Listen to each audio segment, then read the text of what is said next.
Halo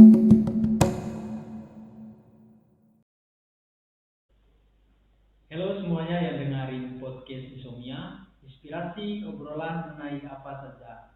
Nah, ketemu lagi bersama saya Alfian Yusbagang di podcast Anak Asisten Laboratorium Psikologi Universitas Wisnuwardana Malang.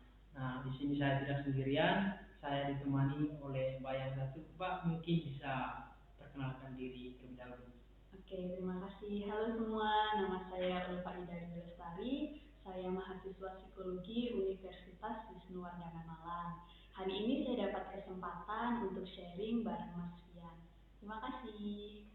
Oke, sahabat Insomnia, kebetulan sekarang masuk bulan Agustus, maka pembahasan kita pada kali ini tidak lari jauh dari 17 Agustus atau yang biasa kita sebut Hari Kemerdekaan.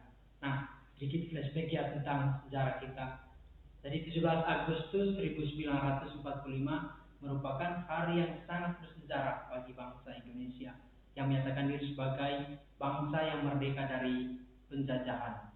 Nah, dengan kemerdekaan tersebut berarti bangsa Indonesia mendapatkan suatu kebebasan, yaitu bebas dari segala bentuk penindasan, kesesaran, dan penguasaan. Nah, pertanyaan nih, apakah kita semua sudah benar-benar merasa merdeka, khususnya untuk diri sendiri ya? Jadi supaya tidak lama-lama, mungkin kita mulai saja yuk diskusi dengan Pak Ulfa yang sudah menyempatkan diri hadir di meja podcast ini. Selamat datang di podcast Insomnia, Mbak Ulfa. Terima Gimana kasih. kabarnya, Mbak? Kabar baik. Mas Fian sendiri bagaimana kabarnya? Ya, puji Tuhan sehat. Ya. Alhamdulillah.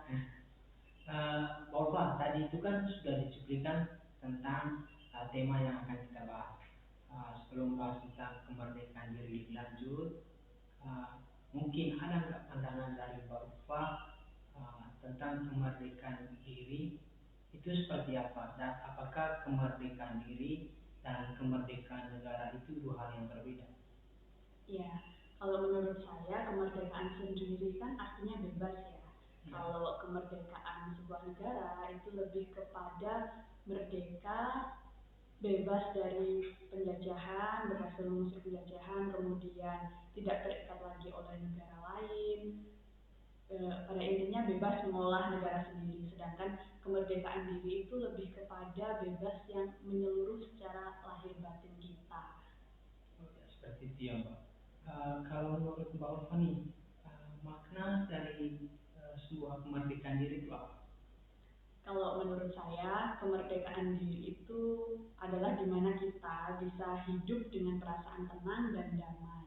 Jadi kita terbebas dari yang namanya rasa tertekan, cemas, seperti itu. Ya, Mbak Ulfa sendiri udah merasa merdeka belum atau seberapa merdeka yang Mbak Ulfa saat ini?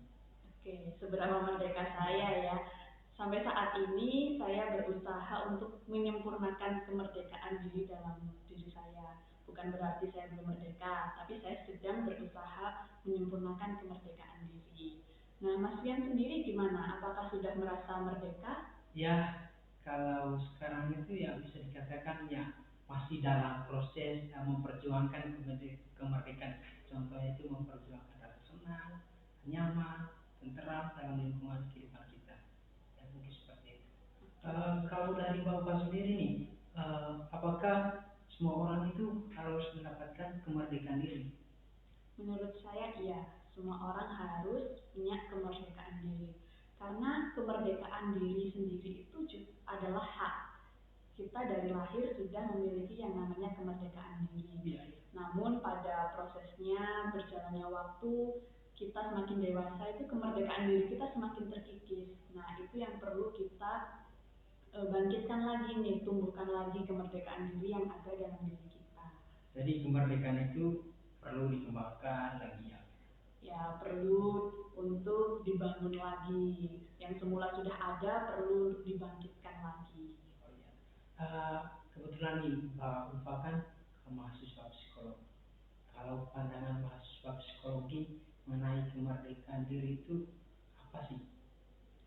Saya sebagai mahasiswa psikologi memandang kemerdekaan diri Itu bisa saya kaitkan dengan teorinya Maslow. Oh ya, Abraham Maslow. Iya, pasti nggak asing kan bagi kita mahasiswa psikologi tentang teori Maslow, di mana dalam susunan hierarkinya paling tertinggi itu ada aktualisasi diri. Nah, aktualisasi diri itu adalah versi terbaik dari diri kita. Nah, menurut saya aktualisasi diri itu ya kemerdekaan diri itu. Jadi, untuk mencapai kemerdekaan diri kita perlu nih melewati beberapa tahap untuk sampai pada aktualisasi diri. Seperti itu, Mas Rian. Ada nggak contoh kemerdekaan diri yang sudah pernah dilatih oleh Bapak? Oke, yang sudah pernah saya lakukan, sudah pernah saya alami ya, kemerdekaan diri. Sebenarnya dari saya kecil, keluarga saya tuh sudah mulai mengajarkan saya untuk bisa memilih sendiri. Menurut saya itu juga salah satu bentuk kemerdekaan diri ya, kita hidup bisa memilih pilihan yang kita mau. Misalnya kalau ketika saya kecil, pilihan-pilihan sederhana, kamu mau apel atau jeruk? Seperti itu. Kalau saya misalnya jawab apel, ya orang tua saya akan beri apel, namun saya harus tanggung jawab nih untuk habiskan apel ini, seperti itu. Kalau sekarang sudah dewasa ya, lebih ke pilihan-pilihan yang kompleks.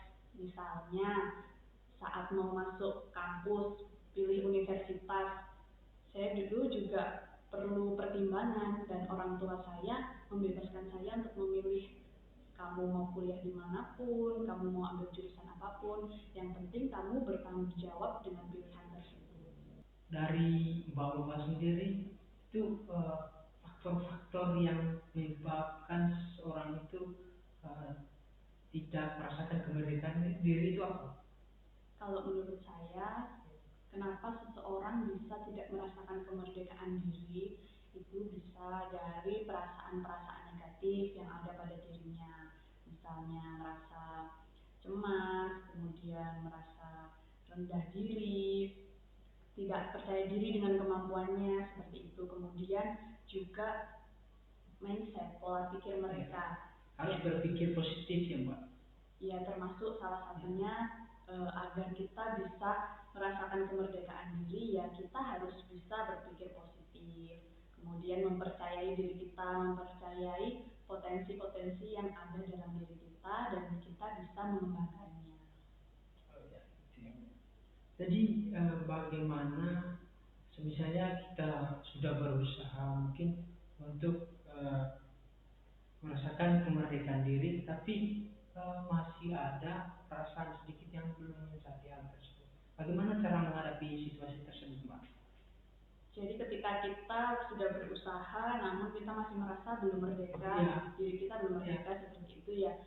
Kalau menurut saya, kalau diri kita saja belum yakin akan kemerdekaan diri yang kita rasakan, ya berarti kemerdekaan diri itu belum kami capai. Jadi perlu dari diri kita ini untuk membangkitkan lagi nih kemerdekaan diri yang ada dalam diri kita, seperti itu.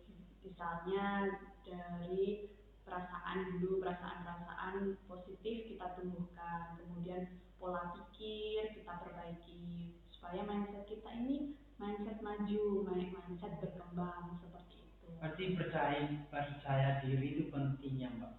Ya, termasuk kita harus percaya pada diri kita sendiri agar kita bisa nih memunculkan versi terbaik dari kita, seperti teori Abraham Maslow yang tadi, aktualisasi diri. Aktualisasi diri. Iya. Oh iya Mbak, kadang orang itu kan kalau saya melakukan sebuah pekerjaan itu, kadang mereka sudah berpikir bahwa mereka sudah melakukan contoh kemerdekaan diri. Padahal kan kalau kita pikir bahwa kemerdekaan diri itu sebenarnya kan bagaimana kita melakukan hal yang baik tanpa membuat kita itu merasa cemas dan pokoknya pikiran yang negatif itu. Nah tujuannya itu demi apa? Membuat kita itu nyaman dengan posisi yang ada. Tapi itu kan kebanyakan orang itu apa ya Pak? Tidak memikirkan dampaknya. Bagaimana cara mengatasi situasi tersebut Mbak? Jadi maksudnya Mas Pian, Misalnya seorang pekerja merasa dirinya sudah merdeka, akhirnya seenaknya sendiri seperti itu. Iya, iya seperti itu. Oh iya, kalau menurut saya orang-orang yang seperti itu kembali lagi nih ke diri masing-masing, karena kan memang yang punya kendali atas hidup kita kan ya kita masing-masing, tapi juga tidak menutup kemungkinan peranan lingkungan di sekitarnya. Kita juga makhluk sosial loh, kita butuh orang lain, kita boleh mengingatkan orang lain jika orang lain tersebut memang sudah menyalahi norma-norma yang ada. Itu menurut saya juga bagian dari ikut andilnya kita membangun kemerdekaan diri di lingkungan kita. Berarti harus kontrol diri intinya kan. Ya, orang yang bersangkutan harus bisa belajar kontrol diri, dan orang yang berada di lingkungan sekitar juga harus empati nih, juga harus peka terhadap keadaan sekitar. Oh ya Pak, dari tadi yang mungkin pembahasan kita ya agak lama mungkin. Sebelum berakhir nih Pak, ada nggak pesan dari Pak Ulfa buat teman-teman yang di luar sana yang pada saat ini belum merasakan kemerdekaan diri maksudnya? Ya, terima kasih untuk semua pendengar podcast Insomnia. Saya mau memberikan pesan bahwa hidup kita adalah milik kita. Jadi kalian yang berhak menentukan jalan hidup kalian seperti apa. Kalian berhak merdeka, dan diri kalian itu berharga. Namun tetap harus diingat bahwa kemerdekaan diri, pilihan-pilihan yang kamu buat itu harus dengan disertai penuh tanggung jawab. Seperti itu. Semangat. Oh ya sahabat insomnia, semoga apa yang disampaikan oleh Mbak Ulfa dan apa yang kita diskusikan pada kesempatan ini dapat bermanfaat bagi kita semua.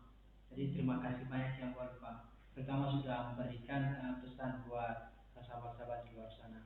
Terima kasih banyak Mas Ian. Ya, untuk sahabat insomnia jangan lupa saksikan terus tayangan video kami, bisa didengar di Spotify, di Insomnia Podcast, di channel YouTube kita Insomnia Podcast, dan IGTV di @aslep_PSY. Jangan lupa like, komen, subscribe, dan share sebanyak-banyaknya ya teman-teman. See you, bye bye. Terima kasih.